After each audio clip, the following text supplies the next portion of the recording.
আমরা এখানে সমবেত হয়েছি ইতিহাসের একটি বিরল মুহূর্তে। বিরল মুহূর্তে কেন? আমরা স্বাধীন হয়েছিলাম আজকে থেকে 53 বছর আগে। তার পরবর্তী ইতিহাস আপনারা জানেন, নতুন প্রজন্ম হয়তো কিছুটা জানে, হয়তো কিছুটা জানে না। কিন্তু বিগত 16 বছরের ইতিহাস আজকে এই কক্ষে যারা উপস্থিত আছেন তারা আপনারা সবাই জানেন। আপনারা দেখেছেন কিভাবে স্বাধীনতাকে বিগত 16 বছরে ভুলুণ্ঠিত করা হয়েছিল। যে গণতন্ত্রের জন্য বাংলাদেশ সৃষ্টি হয়েছিল, সেই গণতন্ত্রের কবর রচিত হয়েছিল বাংলাদেশ।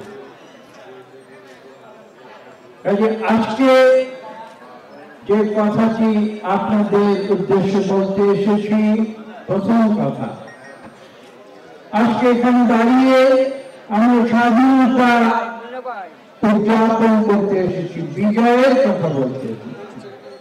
আজকে এখানে আমরা দাঁড়াতে পারতাম না, বিজয়ের কথা আমরা বলতে পারতাম না যদি না শহীদ প্রেসিডেন্ট জিয়া রহমান 1971 সালের মার্চের কালো রাত্রে তিনি যদি বাংলাদেশের স্বাধীনতা ঘোষণা না করতেন, তাহলে আজকে আমরা এখানে দাঁড়িয়ে স্বাধীনতা উদযাপন করতে পারতাম না।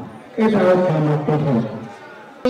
যে বিগত 16 বছর ধরে আমরা দেখেছি যে পতিত স্বৈরাচার তারা যেভাবে বাংলাদেশের প্রতিটি মানুষের সকল মৌলিক অধিকার হরণ করেছিল, যদি না আজকে আমাদের ভারপ্রাপ্ত চেয়ারম্যান তারেক রহমান তিনি আমাদের দিক নির্দেশনা দিতেন, তার নির্দেশনা আমরা বছরের পর বছর ধরে দীর্ঘ দশক ধরে আমরা যদি এই স্বৈরাচারের বিরুদ্ধে সংগ্রাম করতাম, তাহলে আজকে 15ই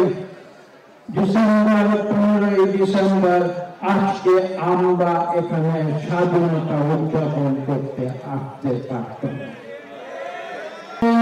এবং এদেরকে পরবর্তীকালে দেশ নেত্রী বেগম খালেদা জিয়া আপসীন নেত্রী জনগণের কাছে নিয়ে গিয়েছিলেন এবং যে দলকে আজকে পরিচালনা করছেন আমাদের ভারপ্রাপ্ত চেয়ারম্যান, সেই দলের সদস্য হিসেবে আমরা প্রত্যেকে সকলে মিলে এই দেশকে নতুন করে আমরা গড়ে তুলব, যেখানে মানুষের মৌলিক অধিকার পুনঃপ্রতিষ্ঠিত হবে, যেখানে মানুষের ভোটের অধিকার পুনঃপ্রতিষ্ঠিত হবে, যেখানে মানুষের অর্থনীতির অধিকার পুনঃপ্রতিষ্ঠিত হবে।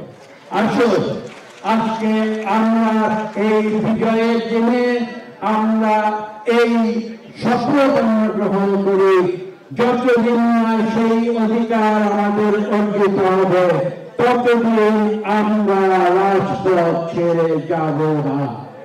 সবাইকে ধন্যবাদ।